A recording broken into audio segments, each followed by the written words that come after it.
Initially, all good things happen by force, and then they become a norm of life. When somebody forces you to do it, you don't like it, but then you start liking it. And when you see your name coming again and again, that gives you a different kind of a high. It gives you so much of joy, so much of happiness, because I think happiness comes from within yourself. Like, everybody says, uh, you the work can give you happiness. You cannot correlate your happiness with people, but you can correlate your happiness with work, because that is in your hands. The way people behave is not in your hands. So that is how I think we should look at it. Congratulations to Dr. Partha for getting out those resources. I mean, everybody should learn from him how to do a PG program.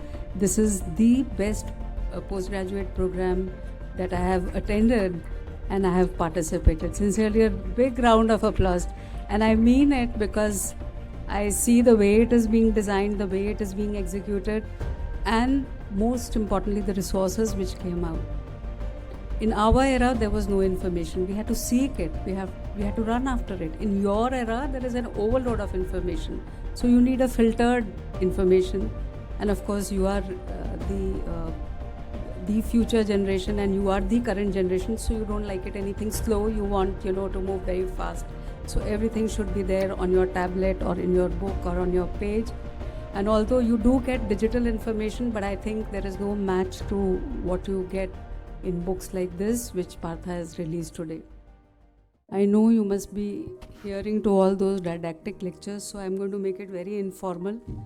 Much of it on how to, it says how to excel in residency, but it generally means how you should go forward, selecting how you are going to do and what you are going to do in your post-graduation, and then subsequently when you do fellowship. I know you must be hearing to all those didactic lectures, so I'm going to make it very informal.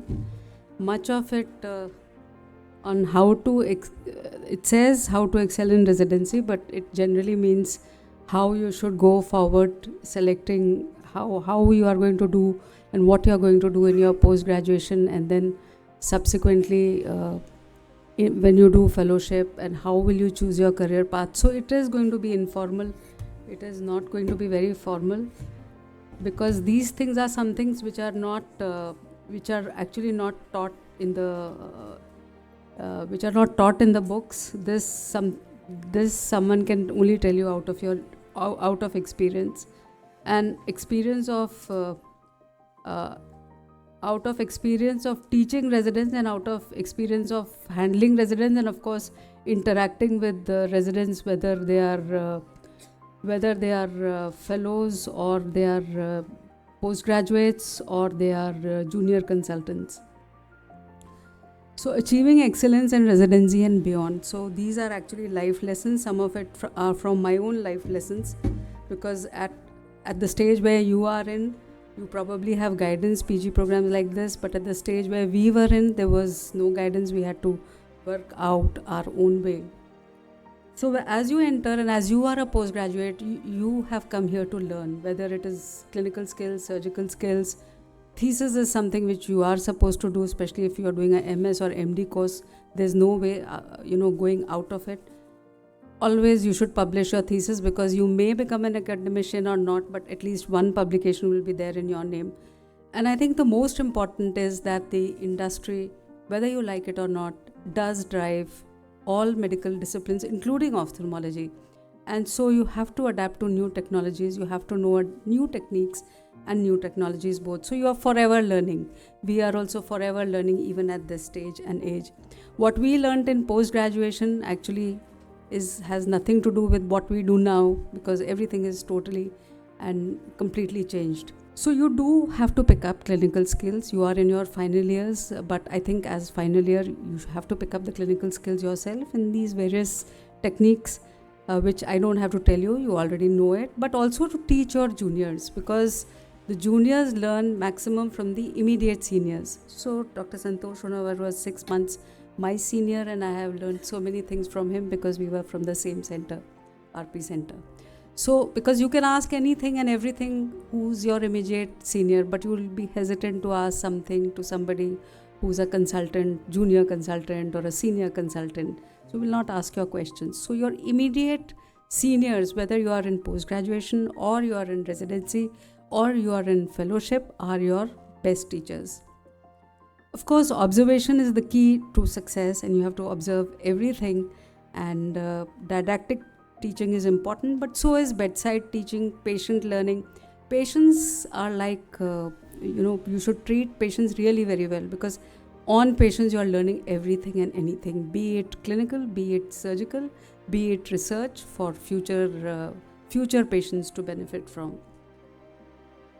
The clinical skills, like I said, it is good to say that you refer the patient to this retina clinic or to cornea clinic or to oculoplasty clinic, but it is important to handle these instruments yourself at least a few number of times to know how do you handle them, rather than asking or depending on the optometrist to do it. So like I said, immediate seniors are your best teachers and patients are your primary teachers. I know you should be master of only one, but at your stage and your age, you have to be jack of all trades. For two things: one, it is expected out of you because you have to pass an exam, and two, because of the fact you need to know what you are going to do in future. All of you cannot be just general or comprehensive ophthalmologist in today's era. You have to specialize in something or the other. Not that you can't succeed, but today's era is such that you need specialization, whether you do a fellowship or whether you do a senior residency, whatever you do. So you have to acquire clinical skills. You have to acquire surgical skills as well. I do understand that at all institutes this may not be possible. The facilities may not be there, but it doesn't matter. What we learned surgically in our post-graduation, we don't practice now. But the aptitude has to be inculcated right now to actually learn whatever is available to you surgically, whether by seeing, whether by assisting, whether by watching YouTube channels, whatever may be the means, but at least you should have gone through it. Again, simulators may not be there everywhere, but seek them if they are there somewhere close to you. I think all of us in India thrive on observational learning, watching surgeons operate, shadowing senior surgeons, or scrubbing in, or only running up and down here giving blocks while the surgeons are operating. But believe me, everything seeps and sinks into your subconscious mind, and you pick up something or the other. You may begin to do surgery, so always record your videos if the facility is there. Record on a mobile if the facility for microscope is not there. I don't even make a side port even till today if the camera is not on. So everything that you do should be recorded, and ophthalmology that way is a surgical branch. So that way you can learn a lot just by seeing. Of course, attend workshops and courses. Social and academic media, like I said, YouTube channel, webinars, surgeonars, there is an overload of information. You will need to filter out as to what is your level, what you need to know, and what you don't need to know. We do have a state-of-the-art surgical lab, and many institutes have. AIOS itself has started AIOS Prayogshala, and there are avenues and various conferences where you have the surgical skill development courses. So I think you should, because I know it is not the real life situation, but at least your hand-eye coordination, your reflexes, your mindset, once even if you sit in wet labs, that gets tuned. So this is the surgical skill lab at our center, where our residents actually do surgery on goat eyes, and you can do everything on goat eyes. And like I said, observing, I think most of the institutes do have cameras, do have TV monitors. Even if they don't, you can watch YouTube channel to see how the trainers and the teachers, they do surgery. Goat eyes can be used practically for any kind of surgery. You can do SICS, you can do even squint surgery, disinsert the muscle, reinsert the muscle again, do phacoemulsification, make a perforation, pretend to repair it. There are endless possibilities if you actually want to do it. Apart from this, there are, like I said, simulators which may not be there everywhere, but they are there in the conferences for you to do hand-eye coordination, both for cataract surgery and retina surgery. But probably at your level, you will not require these really doing challenging cases or doing retinal surgeries. But cataract surgery is something that you should know. Managing emergencies is something that you should know. Then other surgeries you are expected to know. If not, if you've not done them, then at least the steps of the surgery. Like I said, handling machines and adapting to technology, very important. Whatever you may say, industry does drive ophthalmology, and it moves much faster than any of us can move. You learn one thing, next year something new will come. Then you have to unlearn the first thing and try and learn the next thing. But it doesn't matter. It is just the way that ophthalmology deals with. There are a lot of machines, techniques, and technology. So all these machines which are there, you need to know about them. Then of course you should have a research caliber. Like I said, at least you will write your thesis, and you should choose a topic which you can do. You should meet your mentor, your thesis guide regularly. I hope all of you are meeting your thesis guide. And once your thesis is done, it is actually a moment of relief. And I put this thesis here because this was with my thesis candidate, Dr. Priyadarshini, the first candidate who in one go actually just got an article accepted without any revisions also, not even minor. So sometimes you really have bright minds, and you should take help of your mentors, your chief guide, your co-guide. Be in communication with them because they will help you to do research. Then I think there are life skills which should be transferred during residency, but it doesn't happen. One is about ethics, second is about medico-legal matters, which you will become familiar with as you grow up. Financial skills in case you want to do private setup. Then communication skills are, I think, very important. Communication is the key to success in today's life. So you have to communicate. And of course, I hope that everybody is off the stress. I'm sure there's another talk on stress management, how to manage stress. But I don't know. I don't know stress. I don't know if Santosh knows stress or Prashant knows stress or Srinivas Joshi knows stress. I don't know. But our generation never knew stress. But this is something which, we do come across amongst postgraduates, amongst senior residents when they say, they are stressed out. How can anything stress you out? Why should anything stress you out? You are much more powerful, much more braver, much more courageous than any stress. So I think you should, take it like that. Then I think when you do your career, after every 3 years you're on the road. So you do your post-graduation, you are on the roads. You've done your MBBS, you were on the roads. You do your fellowship, senior residency, you're again on your roads, on the roads. And again, when you have to do a permanent job, you're again on the roads. So you have to plan ahead, much ahead, because our career is such that it doesn't, it doesn't let you be stable at all. It doesn't let you remain in that comfort zone. So be it. We have to plan ahead for it.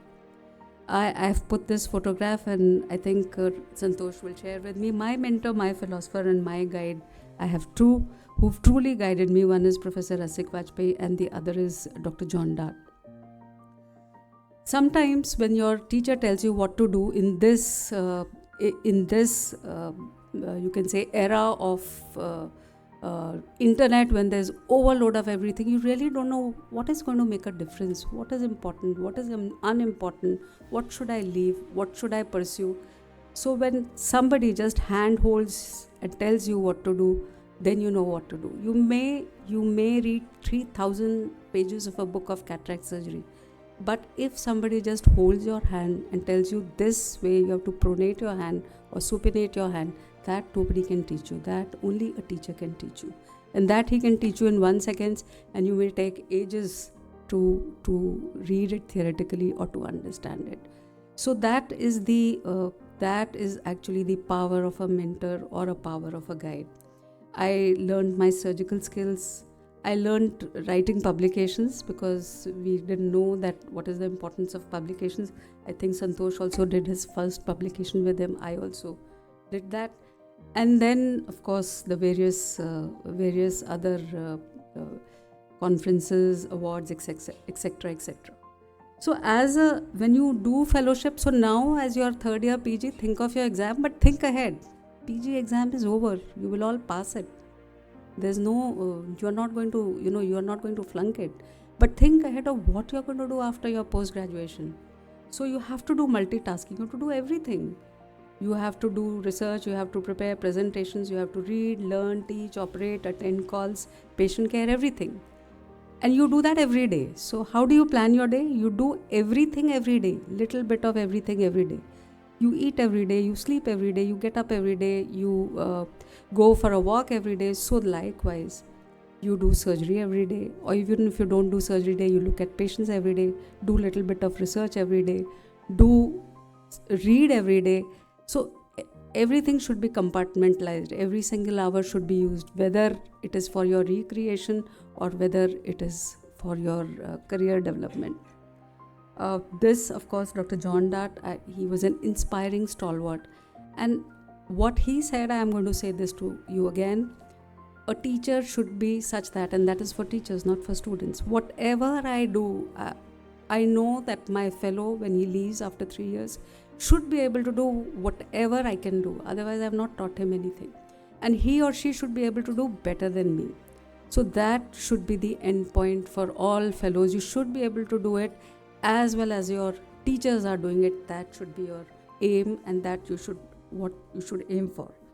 Then you should present, because that gives you a different kind of confidence. So you present in societies, national societies, international meetings, present posters, papers, case reports, whatever you can present, you present, because it will give you a different kind of perspective. And be a part of a group, because you can't go everywhere. But if you're a part of a group, you've helped in a particular study, you will be represented there. So your name will travel faster than you. So that is one way of doing it, and that is doing it in groups, in units. Then of course, when you have to do research, then you can do case reports, which you must be doing. You must be seeing so many cases, letters to editors, etc, etc. My journey into research publication started right from the very beginning, and then once you start and you see you see publications on your name, then that joy of doing a publication, doing work and seeing recognition never goes off throughout your life. It remains with you. So any small thing is also significant. Like I'm saying that trypan blue, day in and out we are using for staining anterior capsule, but this was just a letter to editor when it was done first. And sometimes our own residents and fellows will tell you something which has not been published, and you become then our teachers. Again, this I just wanted to say that documentation is very important. Like I said, take it in your mobile only, because if you document a thing, then you can publish it. This was a set of 32 people who fell into a ditch with sodium hydroxide with chemical injury in the eye. Now, only thing that was done was documentation. What happened to them afterwards. So this was like a natural history of what happened to them when we treated them. And then this got published. So you never know what can get published. So important thing is that whatever area you decide to specialize in, please decide that today. I'm again telling you, don't wait. In your area of specialization, whatever you are deciding to publish in, or whatever you are deciding to do specialization in, you have to consistently keep publishing in that area. Then you do, because ophthalmology is a surgical branch, so there are so many options of sending videos for video awards. Of course, you should, like I said, you should try to publish. I just want to give one example. One of my article got rejected 17 times. So it is not, it doesn't, whatever you want to publish, you should always put it on the internet. Don't put it in the laptop and sit on it. At the cost of perfection. Perfection will never come. So even if it is mediocre, doesn't matter. And today's era is an era of speed, more than perfection, more than excellence. So what I'm saying is that it has to be executed speedily, and it has to be done intelligently in a very smart way. And once you attain a level of recognition in your field, then you become a part of collaboration. People want to collaborate with you. They seek you themselves. You don't have to go and seek them. So this applies for everything, not only for publications, that everybody is very intelligent, everybody is thinking alike. We are all ophthalmologists. We don't have to be smarter, but you have to be faster in everything. Speed, like I said, is important, even at the cost of perfection. You may be mediocre, but do things fast. So these are some of the books that we authored with our mentors, and the idea was, whenever a book was given to me, I thought at least I would read everything about that thing. So that was my incentive. So that is why I did books. Some of the books didn't even have my name, but that doesn't matter. I think important thing is learning. And then, like I said, because ophthalmology is a surgical branch, so do think of sending videos for awards. There's so many calls from ARC, from AIOS, from AIOS Scientific Committee. Do participate in it. Again, these were our books on corneal transplantation. I think you are familiar with these books. These books were done by my junior colleague, Dr. Praful Maharana, and they are on case presentations, investigations, and postgraduate ophthalmology exam preparatory manual, because we do understand nobody wants to read everything. You just want some rapid revision at the end of your exams. So thank you very much for your kind attention, and if there are any questions, I am happy to answer them.